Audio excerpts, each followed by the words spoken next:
Okay. Hi, thank you the planet.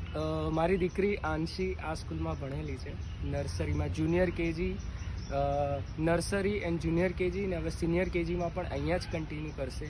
Because આંશીને પહેલાં બીક બહુ લાગતી હતી અને બીક હવે એકચ્યુઅલી નીકળી ગઈ છે અને અમને આંશીમાં લીડરશિપ દેખાઈ રહી છે અહીંયા ધ પ્લેનેટના કારણે. અને અહીંયા લાઈક પેડાગોજી સિસ્ટમ અને એનું જે કેમ્પસ છે એકદમ નેચરલ કેમ્પસ છે. અહીંયા એ અમુક એનિમલ્સ જોવે છે, બધા બર્ડ્સ જોવે છે અને એ બધું ઘરે આવીને બીજાને પણ શીખવાડે છે. Thank you the planet. Okay. Hi, thank you the planet. મારી દીકરી આંશી આ સ્કૂલમાં ભણેલી છે, નર્સરીમાં junior KG, nursery and junior KG ને હવે સિનિયર કેજીમાં પણ અહીંયા જ કન્ટિન્યુ કરશે.